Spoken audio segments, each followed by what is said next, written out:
Hello community, nice to see you again. My name is Sam, and today we're going to be making a great woodworking project. We're going to be making a planter box, which is very popular these days.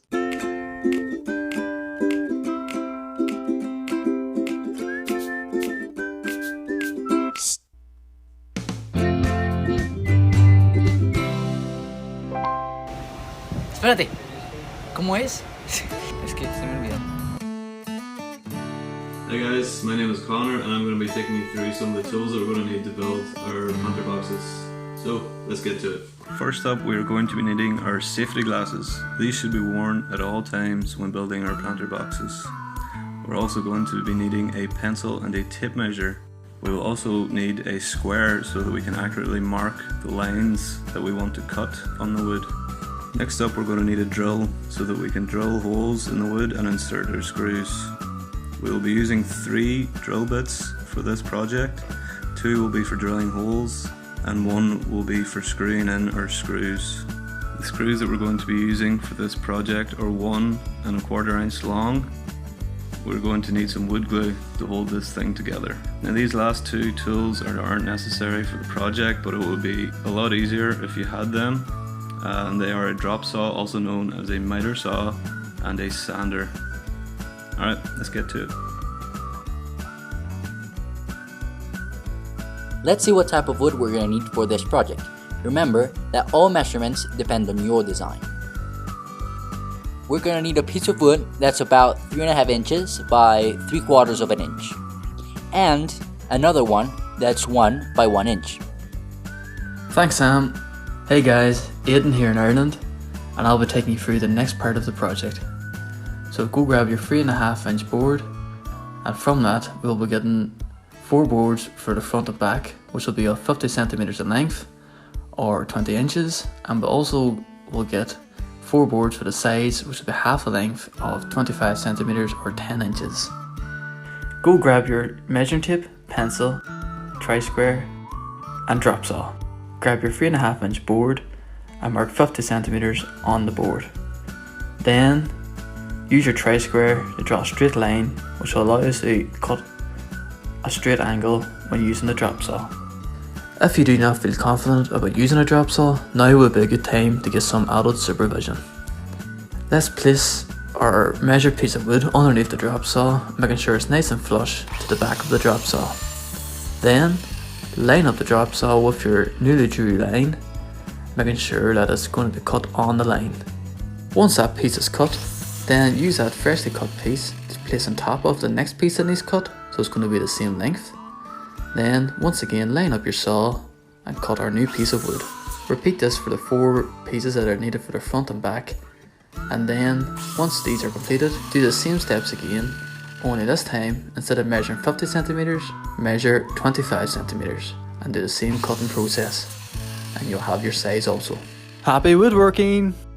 Hey guys, it's Dargan here in Ireland, and I'm going to help guide you through the next part of the project, which is creating the legs of the planter box. For this we're going to cut down our long 1 inch by 1 inch piece of wood into firstly 4 pieces of 9 inches long or 22 centimeters, and then 4 pieces of 16 inches long or 40 centimeters.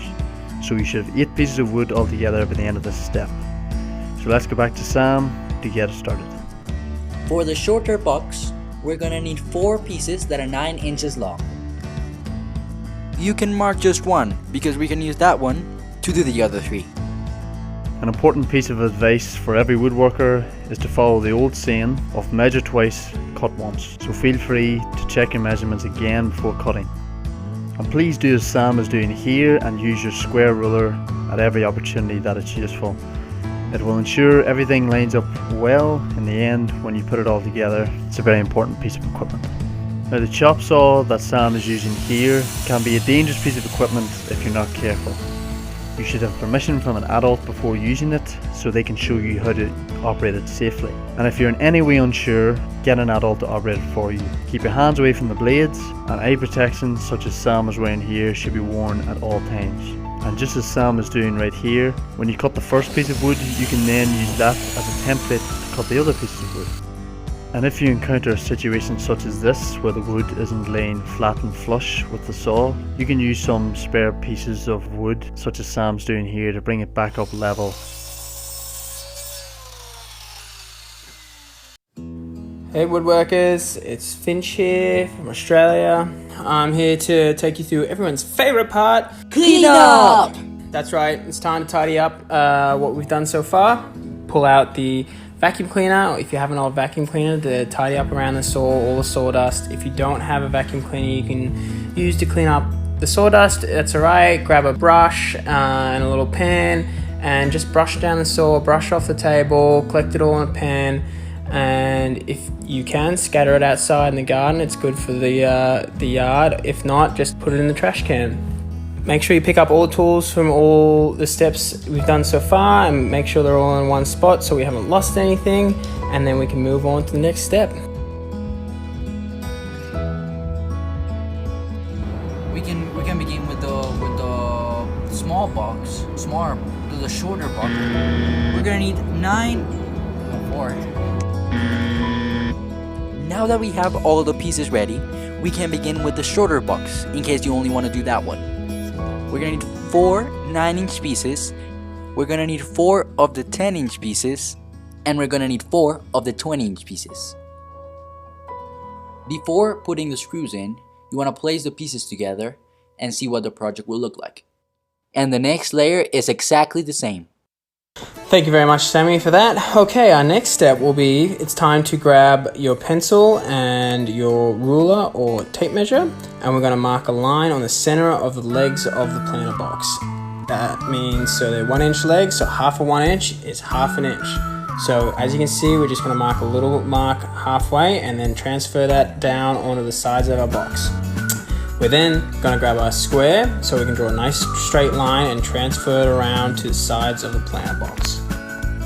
You guys are going to do the same thing on all the sides of the box, okay? Just as shown in the video. Over to you, Sammy. Thanks, Finch.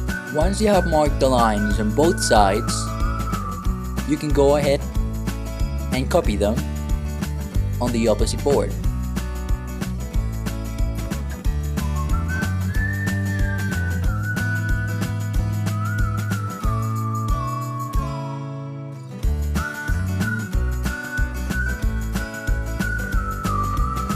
Once you have 2 boards with both lines, you can do the next trick.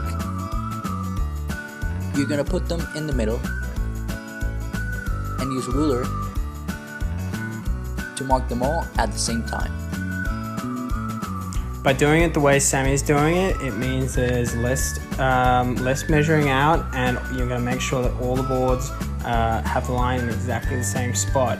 Just make sure all the boards are nice and even, and you can see Sammy lines the boards up really nicely before he draws the line. That's important. So the line's the same every time. Happy woodworking!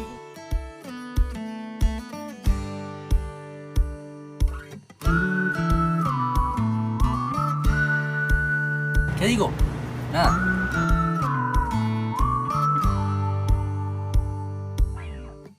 What do you think all these lines are for? So that all the holes are at the same distance from the edge. Once you're done with all the lines, you can mark where we're gonna drill the holes. You wanna mark them at 5/8 of an inch or 1.5 centimeters from the edge. Make sure to put a board underneath to protect the surface. If the board isn't holding right, you can put a piece of wood under it like we did last time.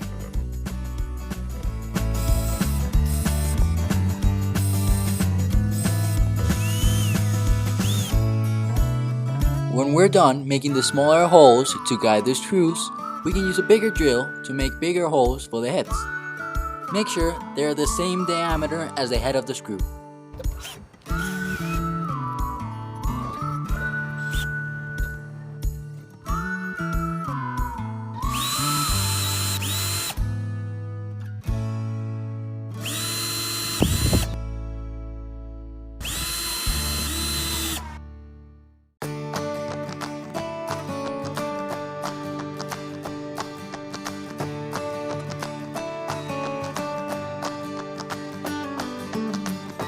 To make sure that all the angles are exactly 90 degrees, you can use a square ruler and a piece of wood.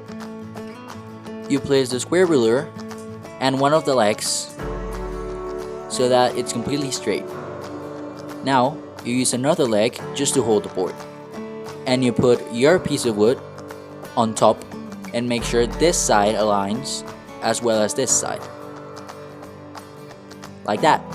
One of the things I like to do beforehand is put the screws as well as the glue. If you have trouble putting the screws in, you can always ask an adult to start them for you. That way it's easier. Hold the boards together so that they don't move. If you're not strong enough, you can always ask someone else. Now we're gonna do the same on the other side.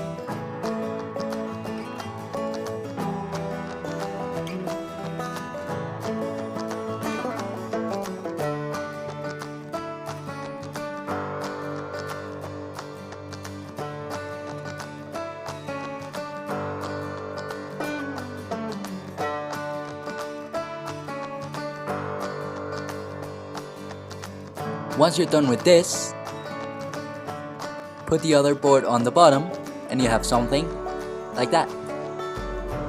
Now we're gonna build the front. So once again, we check if it is 90 degrees. We put some glue on it and then we're gonna place it. Make sure not to put too much glue and spread it well with your finger.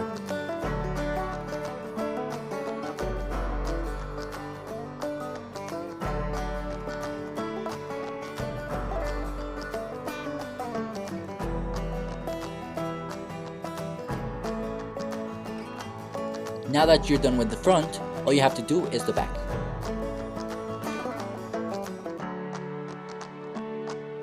Once you have the box done, you can go ahead and do the bottom. For this part, we're gonna need the 1x1 piece one more time. Now, it's better that you do the measurements right now instead of the beginning because they can change a little bit. So you can go ahead and take the exact measurements of your box. Hi guys, I'm Jime from Mexico and the finishing touches are important, so I will talk you through some techniques to make your project more professional. Here's a tip for you. Remember that woodworking isn't only putting pieces together. The details make the difference. With that in mind, we're gonna focus on the holes we need to put the screws in. We have two techniques to do that. The first technique is to fill the holes with glue, not to the edge. Take the sander and start working the area so that the dust fills the holes. Then apply some pressure, but be gentle so that the dust sticks to the glue. This technique allows you to continue working on the project while the glue is drying. The other way is to create a mix between dust from previous sanding and glue. In a spoon size of dust, put a small amount of glue. Start mixing, but do not press it to your hand or you will end up with the hand sticky. We want the mix to stick to the wood. It has to look a bit like clay. If you feel it dry, add more glue, small amount always. It has to look like this. Once it's ready, take a small piece of mix and start filling the holes, one by one. Put a lot of pressure so the air can come out. You may need to go back to redo this step more than once. Make sure the mix is level with the rest of the wood. Redo this procedure as many times as needed to fill every hole of the project. You will need 24 hours to let it dry before sanding. Happy woodworking!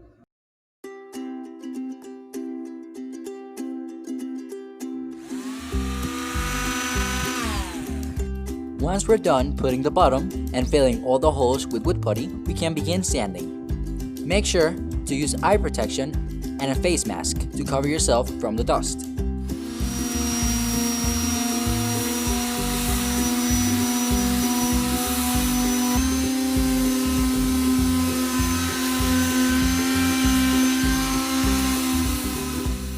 Take your time sanding. Woodworking is not about rushing, but taking your time so that your project is real nice and smooth. When you're done, you can start applying varnish so that your project lasts longer outside. Hi, I'm Lina from Colombia, and now that my minions have finished the hard work, I am going to explain to you why the bottom of the planter box is not completely done. If you want to grow strong plants in it, the bottom should allow water flow. You can use a strong plastic neck to provide this.